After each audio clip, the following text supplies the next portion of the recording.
In this lecture, we will see regulation of breathing.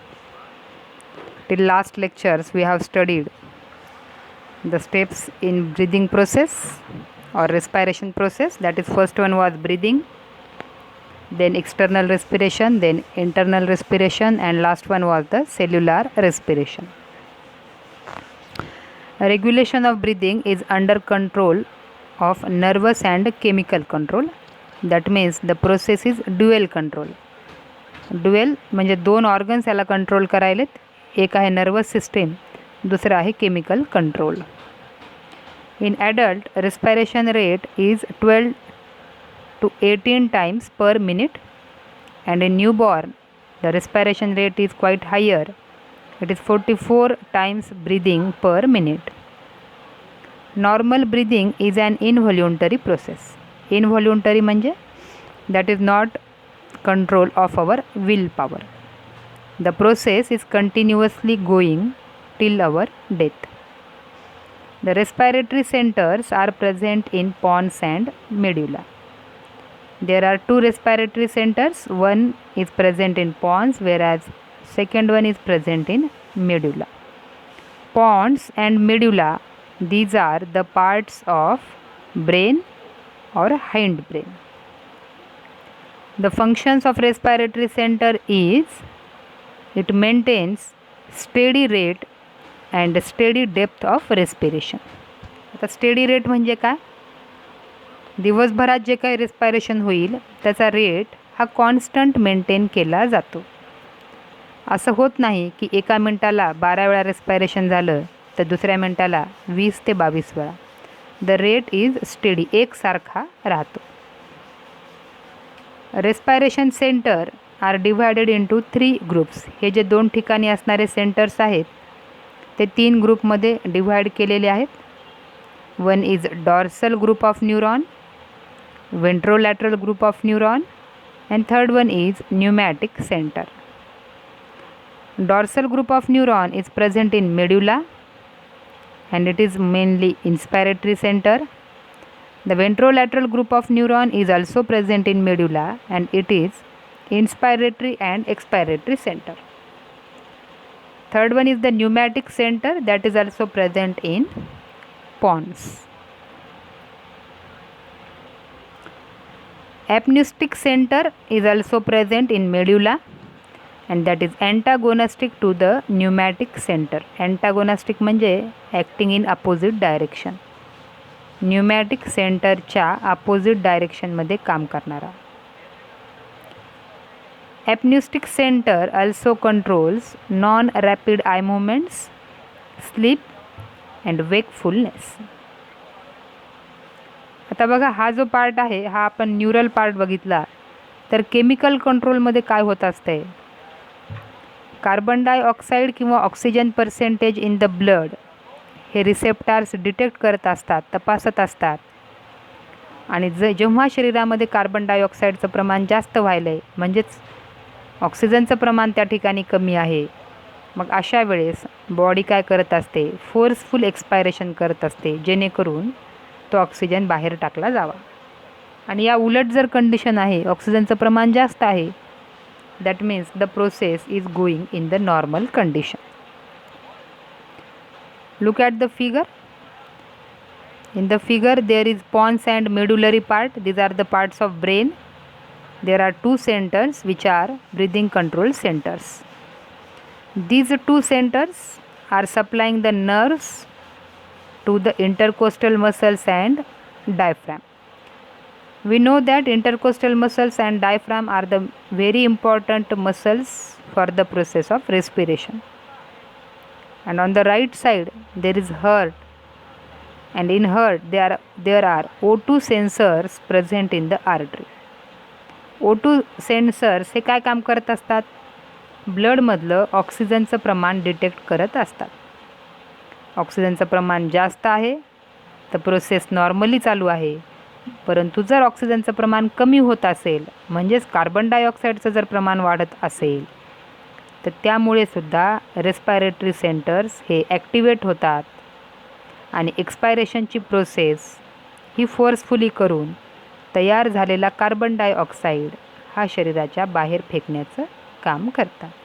One side is neural control and right side is the chemical control of the breathing regulation.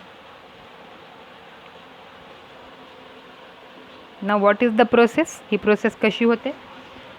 During inspiration when lungs expand to a critical point. इन्स्पायरेशनच्या वेळेस lungs याचा volume वाढवला जातो आणि lungs expand होतात एका critical पॉईंटपर्यंत.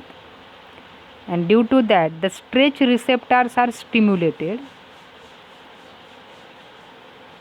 Lungs expand झाल्यामुळं त्या ठिकाणी असणारे स्ट्रेच रिसेप्टार्स हे स्टिम्युलेट होतात आणि त्यांना सेन्सेशन होतं आहे की लंग्स हे स्ट्रेच झालेले आहेत. And due to that stimulation they produce an impulse. एक संवेदना तयार करतात जी व्हेगस नर्वकडे कॅरी केली जाते. And vagus nerve stimulate to the expiratory centre. Vagus nerve जे व्हेंट्रोलॅटरल ग्रुप ऑफ न्यूरॉन आहे त्यामध्ये असणारं जे एक्सपायरेटरी सेंटर आहे त्याला स्टिम्युलेट करतं आहे, जेणेकरून एक्सपायरेशनची प्रोसेस ही केल्या जाते. Expiratory centre send a inhibitory impulse to the inspiratory centre. मग सर्वात महत्त्वाचा पहिला पॉईंट काय आहे की एक्सपायरेटरी सेंटर जेव्हा स्टिम्युलेट होतं आहे तेव्हा ते इन्स्पायरेटरी सेंटरला इनहिबिट करतं आहे, म्हणजे त्याची ॲक्शन थांबवतं आहे. का? कारण जर इन्स्पायरेटरी सेंटर इनहिबिट झालं नाही तर इन्स्पायरेशनची प्रोसेस ही कंटिन्यू चालू राहील. हवा आत घेण्याची प्रोसेस चालू राहील, मग हवा बाहेर जाणं शक्य नाही. त्यामुळे अगोदर इन्स्पायरेटरी सेंटर हे थांबवल्या जातं आहे, इनहिबिट केल्या जातं आहे आणि एक्सपायरेटरी सेंटर हे स्टिम्युलेट होते. मग सो इन्स्पायरेटरी सेंटर रिलॅक्सेस. दे रिलॅक्सेस इन्स्पायरेटरी मसल्स. इंटरकोस्टल मसल आणि डायफ्राम यांना रिलॅक्स केल्या जातं आहे आणि त्या रिलॅक्स झाल्या म्हणजे आपोआप लंग्सचा व्हॉल्यूम कमी होतो आणि लंग्सचा व्हॉल्यूम कमी झाल्यामुळं आतलं प्रेशर वाढतं आहे आणि फोर्सफुली लंग्समध्ये असणारी हवा बाहेर फेकल्या जाते. That means expiration occurs.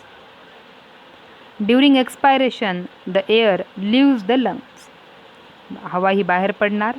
Lungs R डिफ्लॅटेड. Lungs हे पुन्हा जे एक्सपांड झाले होते ते आता फ्लॅट होतात. There is no stimulation to the stretch receptor. मग स्ट्रेच रिसेप्टारसुद्धा स्टिम्युलेट होत नाही. As there is no stimulation to the inspiratory centre the new respiration begins. आणि एकदा का एक्सपायरेशन पूर्ण झालं तर पुन्हा नवीन रेस्पिरेशनची सायकल किंवा इन्स्पायरेशनची सायकल ही स्टार्ट होते. And the all events are called as Hering Breuer reflex. This reflex controls depth and rhythm of respiration. Depth and rhythm जी लय आहे, प्रोसेस ही कंटिन्युअसली चालते. आधी इन्स्पायरेशन होईल, स्ट्रेच रिसेप्टार स्टिम्युलेट होतील, व्हेगस नर्व स्टिम्युलेट होईल, मग expiratory centre stimulate होईल, मग इन्स्पायरेटरी सेंटर इनहिबिट होईल. ही जी चेन आहे याचं रिदम मेंटेन केल्या जाते. It prevents lungs from inflating to the point of bursting. Burst म्हणजे फुटणे. या रिदममुळं काय व्हायलं आहे, लंग्स हे फुटण्यापासून वाचवले जातात. का? कारण जेव्हा ते एका क्रिटिकल पॉईंटपर्यंत एक्सपांड होतात त्यावेळेसच स्ट्रेच रिसेप्टार्स व्हेगस नर्वला स्टिम्युलेट करून एक्सपायरेशनची प्रोसेस चालू करतात. जर ही प्रोसेस थांबली तर लंग्स हे क्रिटिकल पॉईंटपेक्षा जास्तही एक्सपांड होतील आणि ते ब्रस्ट होतील किंवा फुटतील. The respiratory center has connection to the cerebral cortex and that help us to change the breathing pattern voluntarily. आता इतक्या वेळ जी आपण प्रोसेस पाहिली ही इनव्हॉल्युंटरी प्रोसेस पाहिली, परंतु काही कंडिशन्स आहेत जसं आपण धावणे, काही ओझं उचलणे किंवा पायऱ्या चढणे, यावेळेस आपण पाहतो किंवा भीती वाटली तर यावेळेस आपोआप आपला रेस्पायरेशन रेट हा वाढवलेला असतो. मग अशा वेळेस जेव्हा आपण आपला स्वतःचा रेस्पायरेशन रेट काही कारणानिमित्त वाढवतो म्हणजे ती रिॲक्शन व्हॉल्युंटरी होते, आपल्या विल पॉवरच्या कंट्रोलमध्ये आपण त्याला घेतो, अशा वेळेस तो भाग कंट्रोल करणारा जो भाग आहे that is present in the cerebral cortex, जो फोर ब्रेनच्या कंट्रोलमध्ये येतो. This voluntary control is protective because it enables us to prevent the water and irritating gases from entering the lungs. आता हा व्हॉल्युंटरी कंट्रोल बॉडी आपल्या शरीराच्या गरजेनुसार कंट्रोल करत असते. The ability to stop breathing is also limited by buildup of carbon dioxide in the blood. जसं आपण फिगरमध्ये पाहिलं की जेव्हा कार्बन डायऑक्साईडचं प्रमाण हे ऑक्सिजनच्या प्रमाणापेक्षा जास्त आहे तेव्हा ॲरोटा जी आहे, आर्च ऑफ ॲरोटा, या ठिकाणी ऑक्सिजन सेन्सर्स आहेत.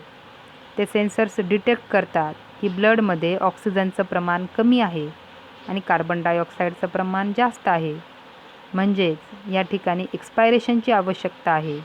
मग अशा वेळेस फोर्सफुल एक्सपायरेशन करण्याकरता व्हॉल्युंटरी कंट्रोल हा महत्त्वाचा भाग किंवा रोल प्ले करतो. ओके, आता हे झालं नॉर्मल रेस्पिरेशन. म्हणजे व्हायलं आहे काय, सुरुवातीला जे मेड्युला आणि पॉन्समध्ये असणारे जे सेंटर्स आहेत, हे सेंटर्स अगोदर इंटरकोस्टल मसल्स आणि डायफ्राम या दोघांना स्टिम्युलेट करतात. त्या दोन्ही मसल्स कॉन्ट्रॅक्ट होतात, त्यामुळे लंग्सचा व्हॉल्यूम वाढतो. लंग्सचा व्हॉल्यूम वाढला की त्या ठिकाणचं प्रेशर आपोआप कमी होतं आहे. एक्सटर्नल ॲटमॉस्फिअरिक प्रेशरपेक्षा लंग्सचं प्रेशर कमी झाल्यामुळं फोर्सफुली हवा ही नाकाद्वारे लंग्समध्ये ओढल्या जाते. इन्स्पायरेशनची प्रक्रिया पूर्ण केली जाते. मग एकदा का इन्स्पायरेशन झालं, लंग्स एक्सपांड झाले की स्ट्रेच रिसेप्टार्स आपलं काम करतात, व्हेगस नर्वला स्टिम्युलेट करतात आणि ही व्हेगस नर्व पुन्हा रेस्पायरेटरी सेंटर्सला सांगते की आता इन्स्पायरेशन थांबवायचं आहे. त्यामुळे होतं आहे काय, इंटरकोस्टल मसल्स आणि डायफ्राम यांचं स्टिम्युलेशन थांबतं आहे, त्या रिलॅक्स होतात. त्या रिलॅक्स झाल्यामुळं लंग्सचा व्हॉल्यूम कमी होतो, लंग्स आपल्या पोझिशनला जात आहे आणि लंग्सचा व्हॉल्यूम कमी झाला, आतलं प्रेशर वाढतं आहे as compare to the atmospheric pressure. हवा ही फोर्सफुली बाहेर टाकल्या जाते and that rhythm is maintain by the respiratory centres. म्हणजे इन्स्पायरेशन आणि एक्सपायरेशन ही सायकल कंटिन्युअसली चालू राहते. मग ही किती वेळासाठी चालू राहते? In adult person for 1 minute the respiration rate is 12 to 16 or 18 आणि न्यूबॉर्नमध्ये हा रेट जास्त आहे. Next, modified respiratory movements. आता इतक्या वेळ आपण जे पाहिलं they are normal respiratory movements. आता याच्याशिवाय शरीर आपल्या गरजेनुसार काही मॉडिफाईड रेस्पायरेटरी मुवमेंट्स तयार करत असतो. Some respiratory movements are different from normal movements and they help to express emotions or to clear the air passage. आता ह्याचा पर्पज काय आहे या मॉडिफाईड मुवमेंट्सचा? 1, that helps to express the emotions or to clear the air passage. जसं आपण पाहतो की समजा जेवण करत असताना अन्नाचे कण काही जर ट्रकियामध्ये किंवा एअर पॅसेजमध्ये जर गेले तर तो एअर पॅसेज क्लीन करण्यासाठी ठसका येणे किंवा खोकला येणे या पद्धतीने मॉडिफाईड रेस्पायरेटरी मुवमेंट्स ह्या बॉडी तयार करत असते आणि त्यांनाच रिफ्लेक्सेस असं म्हणतात. Some of them are reflexes but other can be initiated voluntary like coughing and yawning. Yawning म्हणजे जांभई देणे. कफिंग अँड यॉनिंग या ज्या 2 मुवमेंट्स आहेत ह्या बॉडी व्हॉल्युंटरीली इनिशिएट किंवा तयार करत असते. आता व्हॉल्युंटरी म्हणजे त्याचा कंट्रोल हा सेरेब्रल कॉर्टेक्स या भागामध्ये केला जातो. Now there are some questions, solve them. Okay and thank you.